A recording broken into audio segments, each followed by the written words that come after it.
Hey guys, welcome back to another podcast. My name is Stacy and this is my journey of becoming a content creator.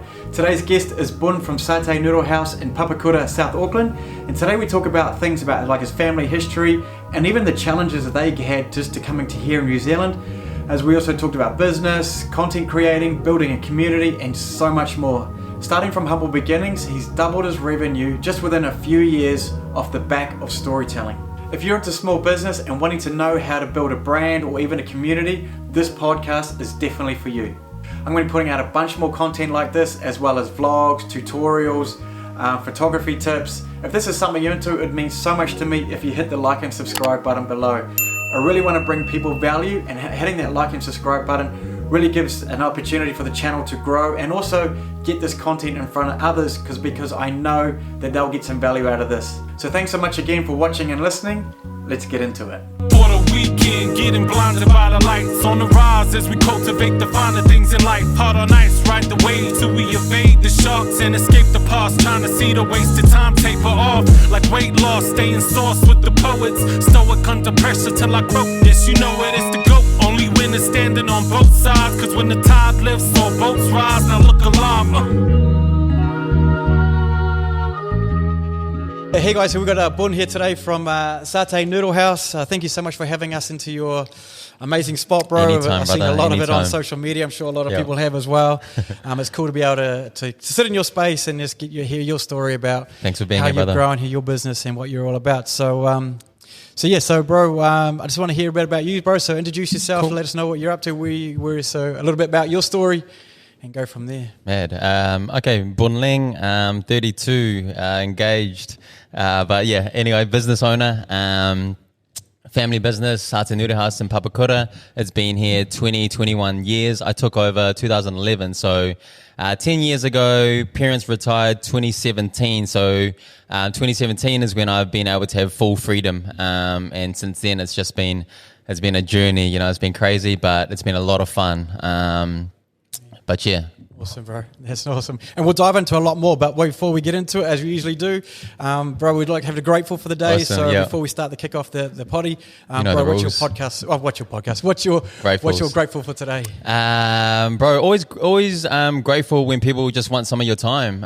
It's always humbling, you know, like it's never like, oh, fuck, who wants my time? It's just like, bro, you could be interviewing anyone, you could ask anyone, to be on your podcast. So, bro, just super humbled and just super grateful that, you know, you would choose me for whatever reason, that I'm the guy today. So grateful for that, bro. Thank you. Thank you. Sickening my offer as well, bro. And, it's cool to sort of hear how your story is that you've taken something like Satay Noodle House, or more importantly, a small business. And I think a lot of people are going to learn from what you've done and how you've grown your business and your following, and you sort of almost become like a cult now, sort of thing. So it'd be quite cool to hear your story. But for me, for my grateful, I went for a walk this morning and I was just sort of very appreciative of what I had. And for me, being able to exercise is massive for me, bro.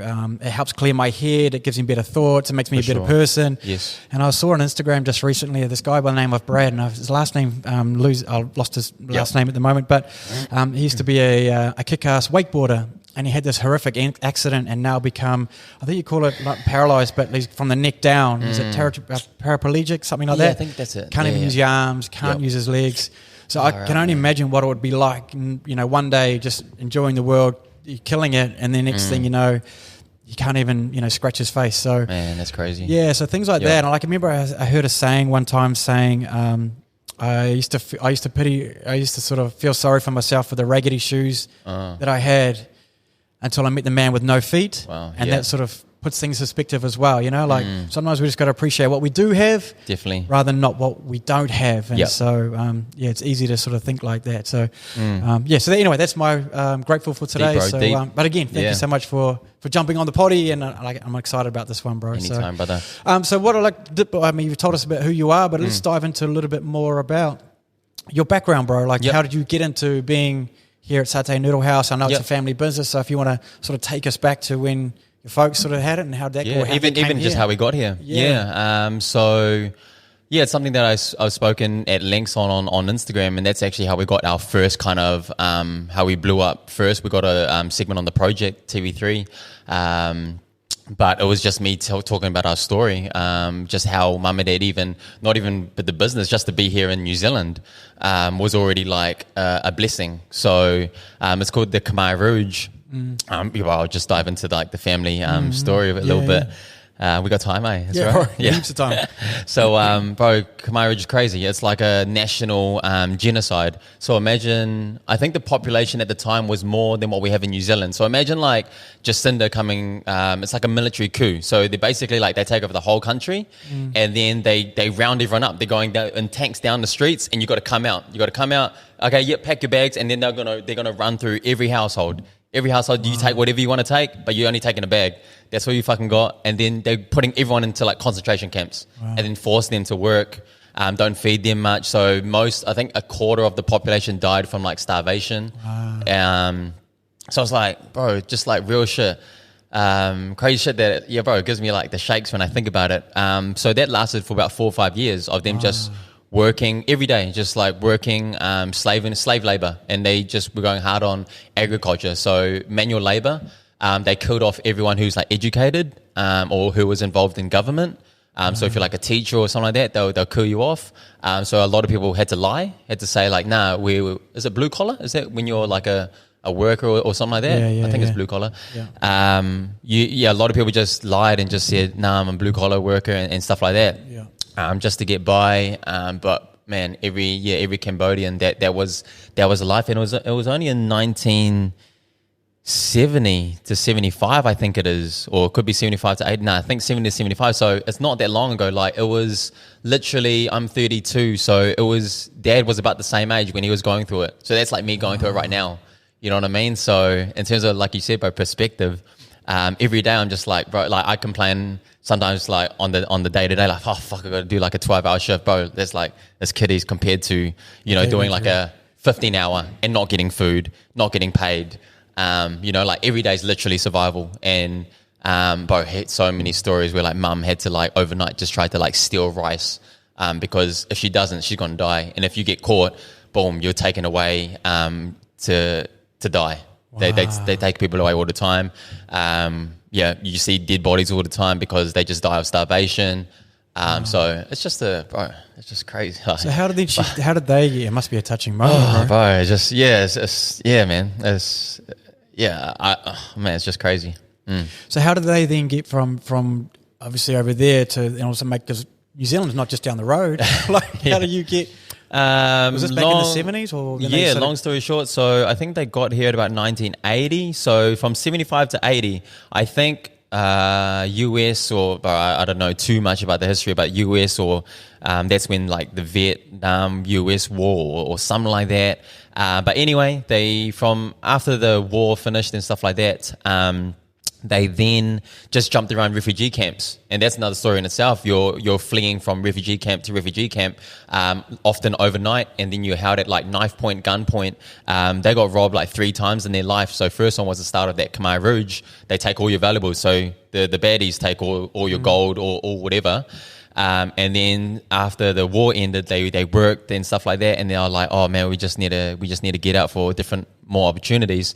So fleeing from refugee camp to refugee camp, they took their jewelry, all their money and stuff like that. So they're in this refugee camp, bro, in Thailand. Actually, where that photo is, I don't know if that's going to get it. That's a photo in front of the refugee camp. There was an opportunity to come to New Zealand. At the time they had 5 children. But there was only space for like 6 of them. So 1, 2, 3, the 6 that were there. So plus they passed They passed 2 kids away. Their 2 oldest kids just to be able to come to New Zealand. No shit. How hard that would have been. So, bro, like you got 3 kids, right? So imagine, how do you give up? Like exactly, but it's like fuck. Never know if you're going to see them again. Exactly, but when you weigh it up, bro, like opportunities and life, you're just like, okay, we'll figure it out. You'll figure it out, bro. Yeah, bro. Crazy. Gave their 2 oldest. So, I guess that's why they chose the oldest. They went with my, dad's siblings who ended up in America. And there's like 5 of them, so it's a big family. But it was only Dad. Dad's the oldest of his siblings, and he came to New Zealand. And all the rest of them ended up in Boston, America. And then after we settled in New Zealand, Dad had a chance to go to America. He went over, but But he was like, you know what? No, I'll stick in New Zealand. But now, bro, the two oldest siblings, they're in New Zealand now. They're in Auckland. So how yeah, long it's amazing. after your mum and dad land? That was crazy. They were like, they finished uni. So they're like 20 to 25.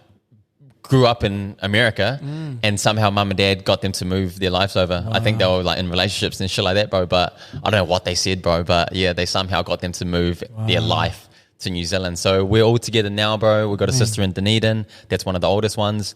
So where do you fall? Yeah, we're all the youngest out of the I'm lot? the youngest, bro. Yeah. So, mate, luckily I didn't go through all of that.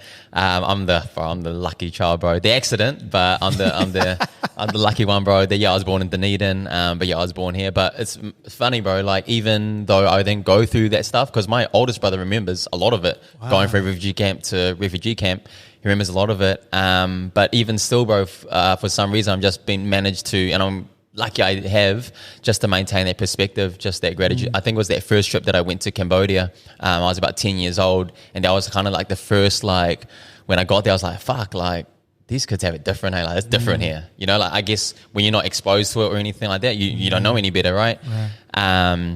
But yeah, going over there for the first time, bro, they was like, oh shit, like, this is how they live. Like, I think we took like those $2 shop torches over, and they were like, whoa, light. Like back in Dad's village, yeah. So they don't even have that. They literally, you're sleeping once the sun goes down. So that's real village life still over there, yeah. And so they obviously came to New Zealand. When did they start up Noodle House? So this opened in 2000. I think they got here, it would have been 1980. So it took them a while, bro. It took them like 20 years. They were just working like 2 jobs just to get by, bro. Like, money's not easy to come by. They didn't speak the language, so they didn't speak English. They don't have any money, so it's not like they can start anything. They just work in 2 jobs. But what they did have, bro, is just a hard work ethic. So, you know, dad would do 2 jobs, mum's doing 2, whilst raising the 3 kids at the time. And then just saved up enough over time in year 2000. And he started that at freaking 50, bro. Crazy. For him to start a business cool. at 50 years old, it's just like unreal. 50, mum would have been 45, and they started this, bro. And so what that meant for us as kids is like every day after school, bro, we're here. Weekends we're here, you know, family business. Whoever's involved in like an Asian family business, bro, they'll know like all your spare time is at the shop. You grew up in the shop. Yeah. Sleeves up, just bro, okay, you're on dishes, you're on restocking the shop. I was serving people when they couldn't even see me over the counter, bro. Like, I was that short at 10 years old. But yeah, we're doing drinks, we're doing whatever, man. It's just, it's crazy, bro. Crazy ride. And because originally you trained to become like a PE teacher, is that right? So you didn't want to do the family business at first. Yeah, no, it wasn't in my plans at all. So I was born in Dunedin. At 1 year old, we moved up to Auckland. So I pretty much grew up South Auckland my whole life. Lee Bank, primary, Manuru Intermediate, James Cook High School. So did all of that, bro. Yeah. Went to uni, did sport and rec. They said, do what you love. So I was like, oh, bro, sport, like, PE's fucking a piece of piss. So I'll do PE, I'll do sport and rec. And then there's only really 2 ways you can go from after a sports degree. It's you're either PT or you do the 1 year and you become a secondary teacher. So I was like, fuck, I'm going to be a teacher. And then it was only until I graduated that sport and rec degree, my sister, one of my sisters came to me and was like, man, like, mum and dad are getting on. What do you think about taking over the shop? And so they're like, there's so much potential. Like, what do you reckon?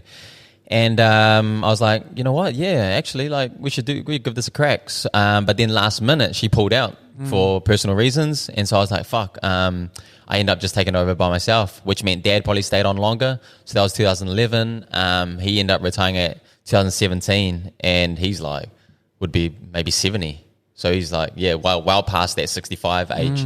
But yeah, it was me and the old man from 2011 to 2017, which was, even that's crazy, you know. But yeah, I mean, you've worked with him. Obviously, you worked with the family leading up to that moment, but now it must have been challenging for him as well. That he's built that up for the last 17 years, 20 years, to then hand it over to somebody else. You know, as much as he wants, that was probably his dream to hand it over to one of the kids. It must have been still hard for him. And so, were you guys battling a lot in terms of making decisions? And he doesn't come in, bro. Like, He actually never comes in anymore, which is surprising because I thought, bro, I'll take over. He's going to come in every day. He's going to check all the little shit, like make sure I'm doing things like proper to his way. Because he ran shit here like probably how he was running the war, like a dictator. He's a full dictator, bro. Like you can only and that's why the business could never grow when you want to control things so much, and a lot of traditional. Older Asians, that generation, bro, there's only one way to do it, and that's his way. So it's hard to scale. We tried to get staff in, and they would just clash all the time because you just can't. No one wants to work for someone that's just like micromanaging and stuff like that. I think just as well. Just sorry, just to tap in on that. That's Do you right. think it's because he had expectations? It's his business. He wanted people to sort of be at his level as well. And it's sometimes hard when you're a business owner, your expectations of somebody else hiring staff to be at that level. And sometimes they're not down, they don't, to them it's just a paycheck. Never. Yep. You know what I mean? They're never at that. And so it's hard from someone maybe like you coming into the role as well. He wants you to have that sort of expectations of what he was doing. Or if you're hiring staff, and maybe that's why he was battling, because he was always looking over their shoulder. Fuck, you're doing this wrong. You're doing that wrong. Yeah. And they're like, well, stick it up. You know what I mean? Like it's just because they just think it's another job, whereas him, it's his livelihood. Exactly. Right? Exactly. Yep. And that's probably now what I'm feeling with my staff now, like with my team, but what you got to realize, and this whole Gary Vee thing, like no one's going to care for the business as much as you, right? Like they don't get what I get from it. So until they do, I can't expect them to care for it or do the little 1%ers that I come and do till midnight, till 2 a.m., stuff like that. It's like having your kids as well. No one's going to care about your kids more than you. True. You know what I mean? Like, so it's the same thing with your business. Because it is a kid. You've raised it since for sure. from the ground up. Yep. I mean, it's hard to sort of get somebody to be as pumped as you are with your business. I'm sure there's somebody out there, but yeah, that must have been a challenge taking that on from dad. Yeah, definitely, bro. And I think that's what there's been moments where I'm like, fuck, I'm actually running it like the old man. Like I'm being real like micro. With your staff now, you mean? Yeah. And there's moments where I have to take a step back. Yep. Yeah, definitely. I remember one, I think late last year, where I had a full-on spray, and I don't, bro. I run this like, if people follow that, like don't know through the content, like, bro, I'm real, like, I'm big softy, bro, like, just kind and shit like that. So it's hard for me to like get to a point, like I struggle with the confrontation, shit like that side of it.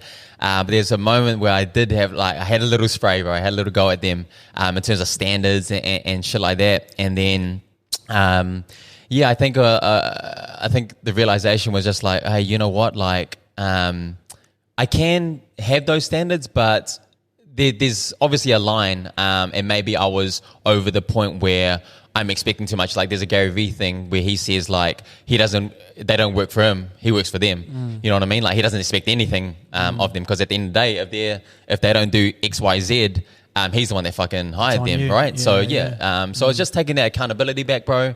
Because I could come here every day and just pinpoint shit like, fuck, you didn't do this, you didn't do that. But at the end of the day, bro, I'm the one that hired all of them, and it's much, bro, like you can be sour I could come to work bitter, sour every day about the shit that they don't do. But bro, when you take it on yourself and you just like, you take responsibility for all of that, bro, it's just the easy way to live. So that's like a mental switch, I reckon. And I still fall back, like, daily. So you definitely got to catch yourself. Because you look at things differently as well, as opposed to being, like you say, the dictator. Fuck, I want you to do this, I want you to do that. I was like, what can I do for my staff? Yeah. What can I do for them? How do I make it more enjoyable to be here? And I guess that's how you grow culture as well. How important is culture within Satay Noodle House for you guys, bro? Yeah, because for that, it's all energies, right? Like, that's just spreading more negative energy. If I come in here and I'm just like, pinpointing shit, like, you need to do this, and that, like, they're not going to want to be here that long, but so yeah, I see it as like positive, negative, like offense, defense, like, well, Gary, bro, I touch on Gary Vee because that's, bro, he's like my mentor, he doesn't even know it, but he's basically the reason why this business has grown.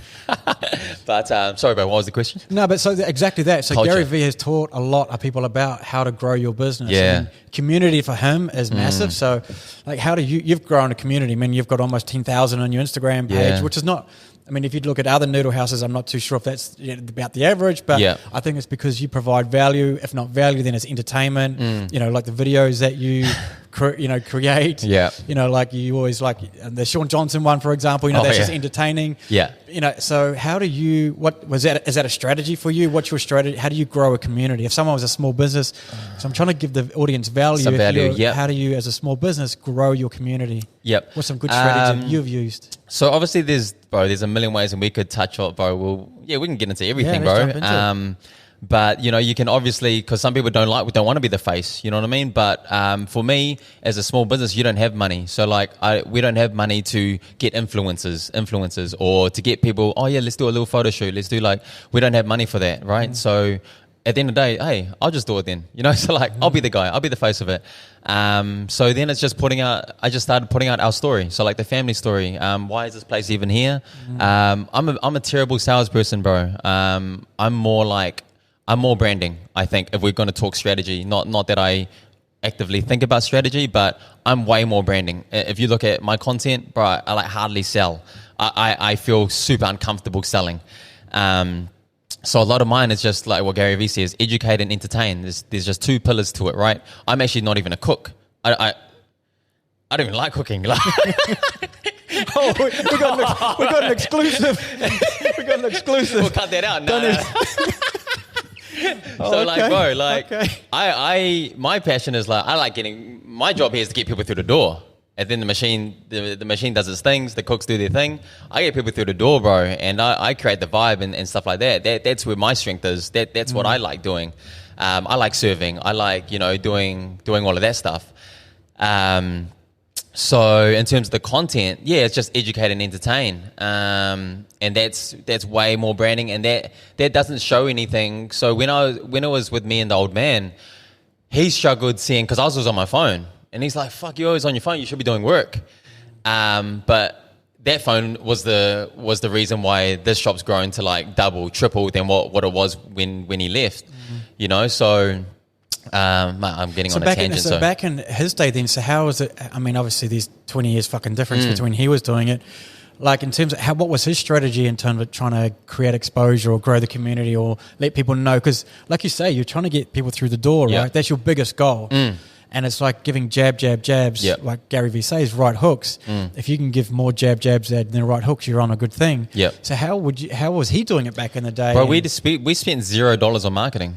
I think what did they say? Something like 10% of your revenue or your profit should go back into the business or something like that. But he was doing $0. We spent $0 on marketing. I remember when we first opened, we ran out mailers, me and my sister. We just ran on foot. We just ran and just put menus in every letterbox around here. But other than that, bro, it was all word of mouth. Yeah, it's kind of hard to compare that now. Fuck, we've got internet, right? So it's easy to put out a poster, how many thousands versus going out and printing out. Yes, I can't. That's probably a silly question to ask. But so in terms of, obviously growing your community is huge. And then now obviously growing merchandise as well. How's that been going, bro? Because you've got your merchandise, which looks cool, man. Crazy, bro. Oh, yeah. Hey, you got some, eh? Bro, Thank you, bro. Bro. It looks cool, man. I like what you did there. So how did that come about? Why merch? I mean... bro, because you don't see McDonald's throwing out after merch, we did, right? So, true. After we did the logo, so I'll shout out to my Mrs. Jasmine. Thank you. She did the logo. She says she doesn't get enough credit for actually designing the logo. So she's not getting a cut with every tea that you're... Bro, she hits me up all the time, bro. How much you make from that drop? I should get some, but anyway, bro. She deserves a bit of a plug. But the narcissist in me was I think before we had the emoji of me as the logo, it was a generic bowl of noodle soup with chopsticks or something like that. And I was like, you know what, man? Why don't we just do it like an emoji of me? But it's a generic Asian logo, emoji at the end of the day. Just the Noodle House owner. Because because there's a Canton just down the road as well. Yeah. So having little canteen and stuff. So people, if you're coming to Papakura, make sure you don't get that twisted. It's Satay Noodle House. We get we used to get some of their customers coming in here, and they're like, "Hey, I made a phone order." We're like, "No, we don't have a order." But bro, like you say, putting yourself as the logo. Yeah, and so bro, so I started slapping that on a t-shirt, and it was just me wearing it. First, then the staff wanted some. They were like, "Oh, how come you get to wear it and we don't?" So it was staff started wearing it, and then customers started "Hey, we want some." So just sort of take that back. Would you just go down to something like AS Colour, pretty much, grab a tea, cotton on, just AS color can be expensive, to be honest. Like if you're buying it at cost, or not cost, at retail price. So sometimes like $10 tees from like Cotton On when they do a sale, Hallenstein's, just whatever tees really, any blank tee. And I was just slapping a logo on. Yeah, that was it really. And then for customers, I'd probably use AS. But all of it was just retail, bro. And I'd mark it up maybe $5-10 for a customer to wear, and it's just gone from there. We had Bayon Clothing, who's another Cambodian kind of clothing brand, reach out and they're like, bro, we should do a little collab kind of thing, and so that's where this release came from. And I think we ended up doing maybe 80 to 90 items from that. Which is cool. Like, and so who knows, man, like where it'll go, but. Maybe over time I'd like to spend a bit more time in that, but for now, bro, it's just my lifestyle is just so busy with the hospitality or with the restaurant side of things. Yeah, I mean, I'm just looking around now in the shop. You can see you got shirts here, you got beanies, bro, you got mugs. Loves of merch. Just anything, bro. Just I liken it to like, not that I'm putting fucking SNH and Supreme in the same sentence, but you know how Supreme do they chuck their logo on everything. So I'm like, that's why I'm just like, mugs, like whatever. I'm just anything we can just do something on. Man, I've asked for. People have brought in little children's onesies. They'll give it to me, like a blank one, and then I just go and take it to the shop to get a logo on it. But you got tea towels. Bro, they bring in whatever. And I'm just like, it'll be X amount if you want me to put a logo on it. Like, cool. That's crazy, bro. It's just, and that's back to community, right? Like just people wanting to rep the brand and what we're about in terms of branding, just what we stand for. So those things, bro. Whereas if you just went...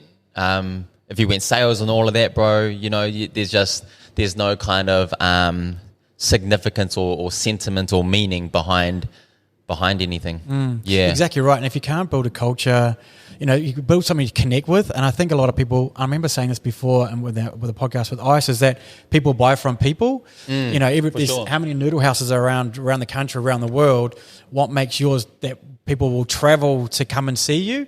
I think I remember you posting up on one of your stories. Someone like hit you up going, I'm coming from Australia as soon as the border's coming up. Bro, I'm going straight up the plane, straight to you, to Papakura. You know? Jordan Simi. Nah. shout out Jordan Simi. Nah. Shout out Vintage Jackson. That wasn't it. Thanks to the boys. But yeah, bro, it's just like that's how you build crazy. A community, right? Yeah, like people from Hamilton, but we get it nearly daily now, bro, where it's insane. Like, and I always, bro, because it's not long ago, we're just a small place, and I talk about this often. Like in between, like after the lunch rush and before dinner rush, when it was just me and the old man, he would go home. It's just me by myself for like 3 hours here, and I'm literally just sitting on my ass on my phone, like fucking around, like doing fuck all. And like now we'll have like 3, 4, 5, 6, 7 of us in here, like. Always doing shit, just hammering you know. So like we were like people would look at it now for what it is now, like they're a busy spot, but like bro, we were like no one came in here, no one knew what it was, who we were. We were like I drive past we're just the same. Like at the end of the day, yes, food's different, you know, has its own flavors and shit like that. But bro, we started off just like no one knew us. We're just another little takeaway in Papakura. Yeah. And that's it, man. It's like, so when was the switch? When was it like, I'm going to turn the phone around. I'm going to actually use, instead of swiping left and swiping right. Yeah. I'm actually going to use this as a tool to help with my marketing, as opposed to, when was the trigger for that? I think I always wanted to, probably, let's just say 2015, 2016, I tried to a little bit, but then, with the old man, he's just like, because a lot of this stuff, bro, for a small business, you don't, if you're trying to brand, not sales, you don't see any results. It's all long-term. It's all long-term branding, right? So I'll be giving out like free meals and shit like that, and he's like, hey, what are you doing giving out like $50? Giving away profit. Hey. How is that? Yeah, how is that making money? Or, where's the return on that? And like I can't show a return. So that's where I'm like, fuck, I can't do it until he fully retired. So that's one thing. But yeah, I think it's we didn't have a Facebook page or an Instagram page up until, is that 30 minutes or? No, keep going, bro. Okay. Yep. You just stopped me? Yeah. Okay, sorry, bro. We don't have a Facebook or any social media, until he left. But yeah, sorry, bro, forgot the question. All right, we'll pause that. We'll just pause it. We'll just okay. type it out. Yeah, bro. So importance of marketing, like we say, jab, jab, right hook. That's such a Gary V terminology, and I think if you just keep pushing about sales, people kind of drift away from that now. Just boring. Yeah, like if you can create a tutorial, if you can create some sort of, like you say, like how you cook something, the food that you provide, just some entertainment like you do as well. So across all those, bro, what sort of platforms are you using? How important is social media? Is there other platforms you use? Yep. Oh, bro, social media's been crazy. So yeah, Facebook, Instagram, TikTok now. I think those are the three main ones that I'm on. I do podcasting just for like fun, and there's about 5 people to listen, but those 5 people keep wanting more, bro. They hit me up like, hey bro, when's the next podcast dropping? I'm like, shit, I didn't even know like people listen. So how are you doing your podcast? 'Cause I remember hearing one time it sounds like you're driving in your car. Yeah, bro, like you hear like I'm banging like the walk and shit like that. Like I've got my AirPods in, bro. That's my studio, and I'm literally just doing it as I go because, bro, I'm here a lot of the time. So Mondays and Tuesdays we're closed, and I'm just doing prep and I'm doing cleaning and stuff like that. And bro, I'm just like talking to myself really. And like sometimes I just think, bro, maybe it's the narcissist in me, but sometimes I think, fuck, this is actually good shit that I'm saying to myself. Like I should put it out. But no, on the real, it's more like it's all documenting, right, bro? So like I documented how we went through COVID, just what I was thinking, right, through all of that. On the podcast, and then when we went through it the second time, I actually re-listened to it and reminded myself, oh fuck, that was a good thing to do, that was a bad thing to do. And it's like, so it's more like just like an audio documentation, and it's just cool to look back on to see how I was thinking and stuff. Sorry, bro, how are you recording that then? So obviously you've got your earpods in. So you're using an app or through what's it called? Anchor. Oh, you are using, yeah, it's a good app, bro. Yeah, and then, bro, easy as. Like for someone who's not techie like me, just uploads to Anchor, boom, it goes to every like Apple Podcast, Spotify, all of that. I'm like, fuck, man, I'm a podcaster. It's true though. Fuck. Yeah, bro, it's crazy. You just got a phone. That phone is like, bro, that phone's unreal. So like, you run a whole business off your phone. And I actually wanted to do it earlier, like off the back of like Ice and Gary V. Gary was harping on it for long. Like everyone should have a podcast. Every business should have a podcast. But my excuse was like, bro, I didn't have all gears like you, right? But then I was like, bro, you know what? That is an excuse. Like obviously I can gear to the gears, but hey, can I record onto Anchor? Yeah, sweet. So let's just do it. Let's just put it out there. And that's it, man. So for people who want to find your podcast, what is it called, bro? Buns Potty. BUNS Potty. On Apple, Spotify. But don't waste your time. Bro, I'm trying to fucking... We're talking about marketing and you're saying... Right, just but that's it, mate. I think just downplaying it, bro. And so you've got your potty and you've got your socials. So you obviously Instagram, Facebook, TikTok. Yeah. And what about YouTube or anything like that, bro? Have you got? I actually don't have a YouTube. The staff actually asked me to do a YouTube. Like we should do vlogs and stuff like that because just the shit that goes on here. Again, the fights and stuff. Value, right? Yeah, exactly. My point is that what if Instagram and Facebook shut down tomorrow? How is your business? You need to diversify, right? You need to be on everything. What if the dude that runs it goes, "No, fuck this, I'm going to run for president. I don't need Instagram and Facebook anymore." Yeah. How many businesses would shut down? For sure. You know what I mean? And like you say, it's all about creating community and exposure. Yeah.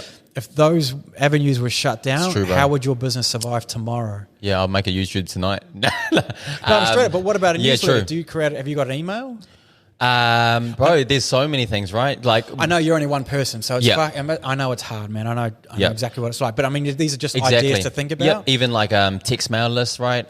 Email lists. Like so, when after level 3, level 2, when people had to sign in, like bro, I got heaps of numbers, and I was like, you know what? I'm actually going to keep all of this because this is money. People pay for like data, people's emails and numbers. So I was like, fuck, I should actually do like a text mail list. Like, I get texts from like Domino's, emails from Domino's, like.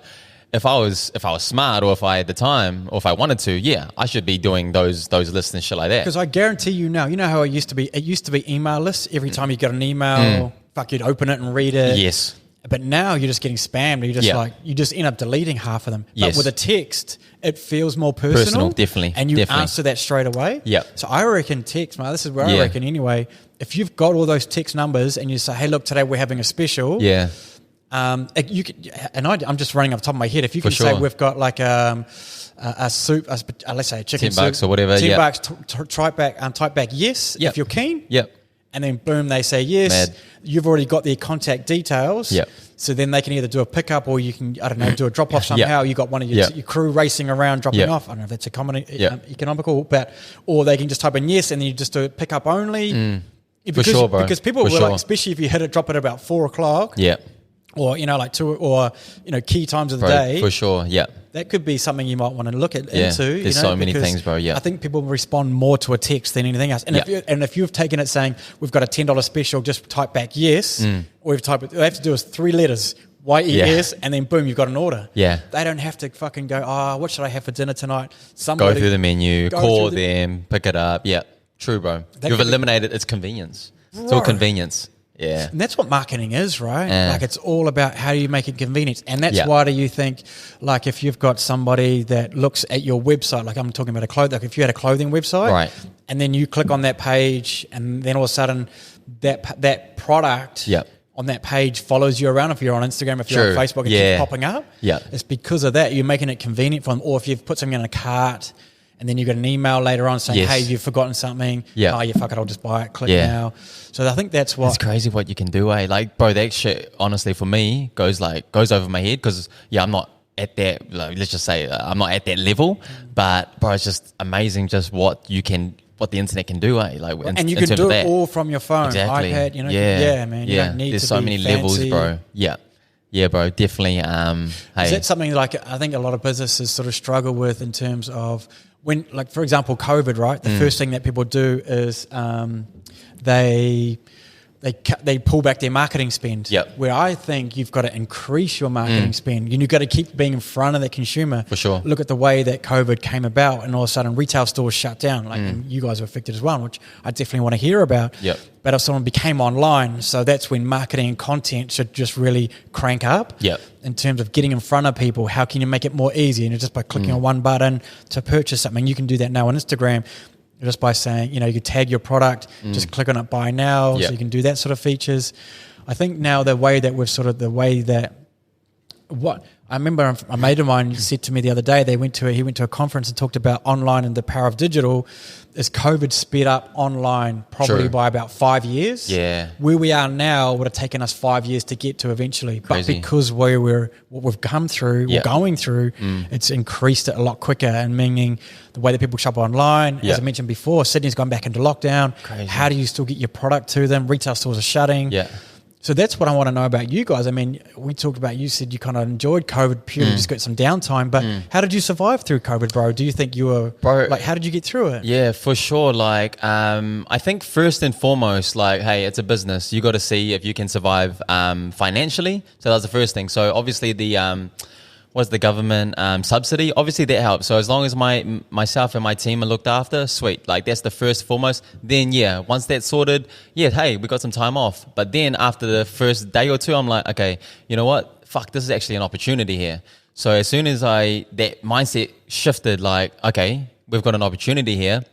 Bro, I spent more on ads during that 4 or 5 week lockdown. Like you were just saying, like when you're saying, I was like in my head, I was like, yeah, fuck, like you got it. Because bro, we're all leveled right now. Like I don't have the dollars that McDonald's has, that KFC has and stuff like that. But hey, at that time, no one's buying McDonald's, no one's buying KFC. So you know what? Let me try to get a piece of their pie just through content. And I'm just going to boost, like, I was putting money on everything. I was pumping it so hard. What's an example of the content you're creating, bro? You're just doing it from home. Educate and entertain. Right. Probably just like home. Just videos. I think just yeah. So again, back to like me not really cooking. So people are asking for like tutorials. People are asking for like, oh, what are you making for dinner? And I'm like, oh, bro, it's a funny like meme type thing. Like, so I made like packet noodles, right? Like yum yum noodles. And so I did that. And then, the next day I was like, oh, yeah, we're fucking doing another thing today. I'll show you another meal. Look what we're doing. Fucking yum yum noodles. So, bro, I had that like every day because like, I'm not a fucking cook. But that became a fucking thing, right? Like, so I'm more like entertained because, hey, it is what it is. So, bro, I just went so hard on content. I think we grew like about 1,000 or 1,500 new followers during that 4 or 5 weeks, which for us was like crazy. It was unreal. And then, bro, what happens when we go into level 3? Click and collect. Fuck, it was insane. It was already insane, even if we just existed and did nothing. But to have 1,000, 1,500 new potential customers, who were wanting to. There was a big shop local, support small business initiatives, all of that, bro. It was like. It was a movie, bro. It was, I couldn't even, I can't even grasp like how crazy it was at the time. Like we were running around here like headless chickens, bro. It was insane. But yeah, in terms of lockdown, bro, yeah, it's always just an opportunity to go harder on content. The reason why. I'll get into this. The reason why I don't really I go hard on content, but bro, I can go way harder on content. I believe, I fully believe I can pump out so much more content. But for me, the struggle right now personally is that when the busier that we get, the busier I get. And for someone who's looking for like better work-life balance, if I put more out there, hey, I might get more customers, and then that in turn makes me a bit more tired. So anyway, that's a whole nother story. Yeah, and so that's the other thing as well. Do you want to scale, bro, or are you sort of comfortable where you're at, or what's your sort of thoughts you'd like to achieve? It's a tough one, right? Because in business, like they say, you should always be trying to grow. You should always be trying to grow. And so for me, I'm in a weird spot, bro. And I'll be fully transparent with this, bro. Like what we do now, like when I tell the old man what we do now in terms of numbers, like this is shit that like he wouldn't think I'd ever do this. Wow. Like period. That's facts. Like, and then if you thought you weren't capable of it, or you didn't want to, this shop literally could not make that much money. Oh, we could not sell. There's not that many customers. It just can't. Wow. Like literally that's just out of the ballpark, like let's say you're like a clothing brand doing like $1 million, and then you want to do like 100 million or something like that. Like in terms of the ratio, it's crazy, bro. And then if you said what we're doing now, I would think, okay, maybe let's do that in like 10 or 15 years. You know what I mean? So I'm playing catch up, man. Like honestly, I'm fully, and I think that's why, in the same token, like that's why I'm just so grateful, bro. I'm almost... bro, I'm in a weird space where sometimes I'm too grateful, bro. Like, even when we have slow weeks, like I'm just like too grateful. Like I'm just like, fuck. It's still like when I compare it to what we're doing before, it's just like it's crazy. So back to like, do I want to scale, bro? I'm trying to keep my head above water, to be honest. When you grow too quick and you're just trying to like catch your breath, bro. That's kind of where I'm at right now. But it's weird, like when you get on a run, and everything is just snowballs. It just snowballs. So you just can't stop it, right? Like sometimes you get into moments in, bro, it's just crazy. Like this, like being on here, like bro, that's gonna tap into I don't know how many extra. So it's just the multiplying effect of social media, of content and stuff like that. When people ask me to do like the bro KFC thing, speaking at schools, like just things just keep happening, bro, and it's just like shit, like. Yeah, I can't say no to it, but what's going to happen off the back? Fuck, the shop's going to get busier. So scaling is just happening, bro. It's just crazy. It's just happening. Just a byproduct of what you're doing, bro. Exactly. Yeah, of doing things that I like, more passion projects. Yeah, and it's just. So let's get back to that, bro. So a couple of things I want to tap into. But I'm really interested about this whole KFC thing, bro. Because not often like a global brand aligns himself with a cool public South Auckland noodle house. Like, how did that come about, bro? Talk us through that. Insane. Cold email. So just give us a background for the audience about what happened. Okay, so bro, KFC thing was they chose their agency, their marketing team, 5 influencers through New Zealand, Aotearoa. Like I don't know how far they want to stretch it, but they chose 5 influencers to go into a KFC kitchen, create their own double down, and then the public are going to vote. The public are going to vote for their own double down, and then that winning double down can make it onto the menu. So sorry, just before 5 influencers, how did you fall into that category? I'm not saying that you're a beautiful man and you've got to influence a lot of people, but what was the criteria for that? If anybody's listening, how did they sort of? Mate, I have no clue. I asked the people. Did you get nominated, or they just come in at you? It was a cold email. It was fully a cold email. Hey, we're looking to do this. I'm talking from the agency on behalf of KFC. This is what we're wanting to do. Would you like to be a part of it? That was it. When I got there on the day, I was like, bro, why me? A lot of the shit that happens to me, project, I'm like, why me? Like, when I get asked to do things, I'm like, why? Like, because I'm, bro, like I said, like a quiet takeaway restaurant in Papakura, I'm just like any average person, bro. Like, and I'm just like, why? And so, yeah, back to that, bro, I really don't know. It wasn't a nomination or anything. He just said, bro, someone likes you. I reckon That's what he it's gave karma, me. bro. Karma works in fucking cool ways, man. You know, you can have bad bro. karma, good karma. But the universe, yeah. Bro, Yeah. I'm bro, a massive, yeah.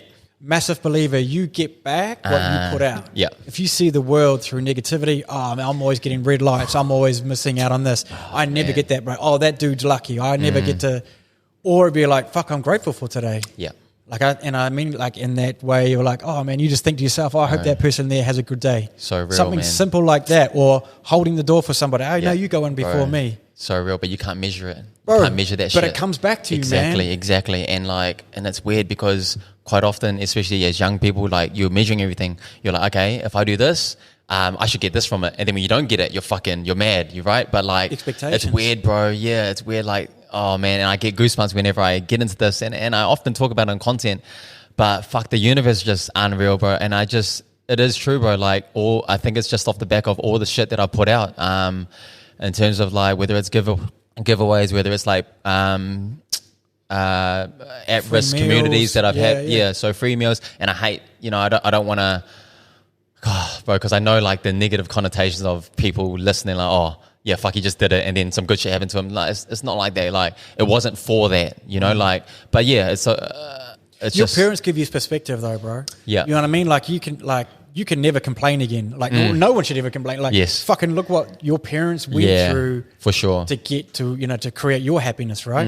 yeah. What they did is generational. Yes. Meaning they came from their homeland. They got, like what they went through.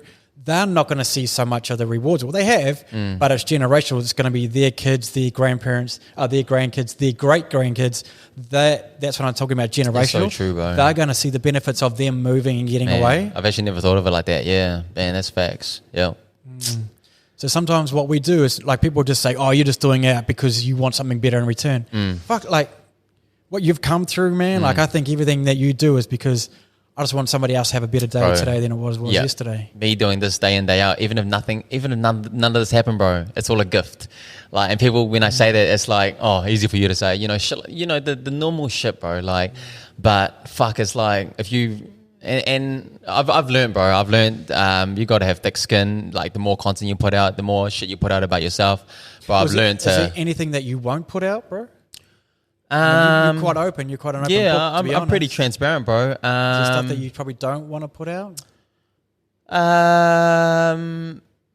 Nothing springs to mind, bro. Nah, I'm to be honest, bro, I'm pretty you open. Put up about your financials, about you have to pay this bill, pay this bill, pay and this even bill. that, bro. Like, fuck, even to that, bro. I get comments like, "Oh, bro, way to go, guilt tripping people to fucking support you." And I'm like, "Oh, bro, like, you know what I mean?" So like, it's funny how people see different things from different perspectives. Exactly. You're trying to say this is the reality of running a business. Is what it is. This is my daily life. Yeah. This is why I'm working with the 17-hour days to pay these bills. Whereas somebody's going, "Oh, you're guilt tripping people." Yeah. Like, yeah. Oh, yeah. Oh, you must make a lot. You must make heaps more than that. Why don't you show the money you make? I'm like, oh, bro, like, it's painful. like people see, look at a hammer, right? Hammer can be used as a weapon. Yeah. They can kill somebody with it. Yeah. Or a hammer can make somebody a house. Or the sun could be like, oh, I'm going to get a nice tan today. It's going to make me feel better. Vitamin D. Belfast. Oh, fuck. So you can get cancer from that. Yeah. It's on them, I reckon, then. It says more about the person saying it than the person that it's, than And we they're talk saying about it about. karma, and we talk about the way we look at life. If that's what they're looking at,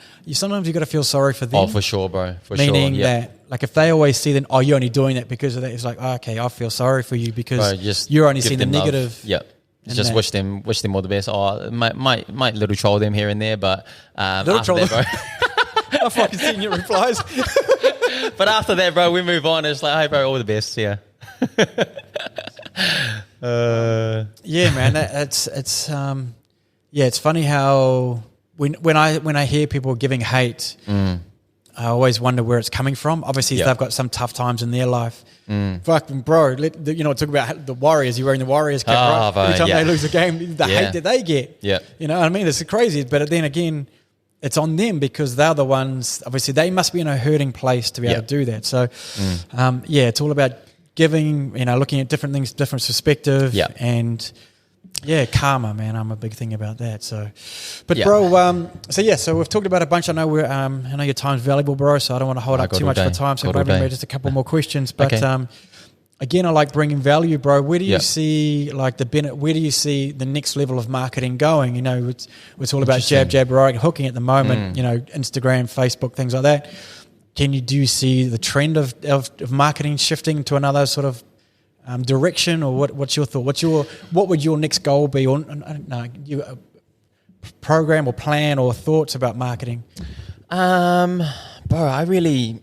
And do you have a plan? Do you have a marketing plan? That's another I'd thing. love to be able to give, you know, the people listening some real value. Like, yeah, I reckon it's going this way and stuff like that. But, bro, back to like me just being an average person, bro. Like, I'm more on that. I just think, bro, what I've done here, it's like, hey, sometimes I got to take moments like, fuck, it's been amazing what I've been able to do here. But anyone, like, I'm not. Oh, bro, when I share stuff, it's not to gloat. It's like, bro, like when I go to like other Cambodian bakeries and cafes and stuff like that, and they're like, oh, how much did you pay for the project segment and stuff like that? How did you get on the KFC thing, stuff like that? I'm like, bro, like we can all, this is possible. We can all do this. I'm a normal person. And back to having, sorry, bro, you're gonna. No, I was going to ask you about the project, so people might not know what you did. Oh, so sorry. TV3 program here in New Zealand, there's a program called The Project. Yes. So yes. You had a feature on that? How'd that come about? So we had a little 6-7 minute segment. So that was just off the back of content, bro. Again, like just putting out, that's probably more education, but not education of food, but just educating. So did you reach out to them, or did they reach out to you? No, it was, again, that's a cold Awesome. cold DM. That's awesome, bro. A cold I love DM that. from one of the producers of the show. You can't pay for that kind of marketing, No right? way. They would have been, bro. That literally You can, aired but it'd be a and lot. that doubled our turnover. No So that's, shit. Yeah, that seriously doubled. So people were like, "Oh, bro, you're lucky that you got the project stuff like that." I'm like, "Yeah, true, like true to say, but yeah, it was off the back of just putting stories out, just storytelling, marketing and storytelling." So it was And just it cost you saying, nothing. Yeah, You know what I mean? Exactly. Your These phone, platforms. Exactly, bro. Hey, this is what we're doing today. Exactly. Value. It was just like, hey, I know what we sell, but it's like, bro, I'm not good at selling what we sell, but I'm good at telling you why you should support us rather than the people down the road. Or, where's this money going to go to? What do I use it for? So who are we? Why are we here? What's our story? So that's all I wanted to use it for, bro. And that was just a cold DM. One of the producers of the show, hey, would love to cover it, and I actually didn't want to do it because back to me, just bro, this is a gift. Like I'm grateful for doing the day in day out. I'm grateful for 78 hours a week, bro. So there I was just like, nah, I don't want the spotlight. Like contrary to popular belief, I'm actually pretty humble. I actually don't like the spotlight. People think, oh fuck, bro, but like I actually don't. I actually don't like the cameras on me, bro. I actually do get nervous. I actually, this ain't normal. This ain't normal for me.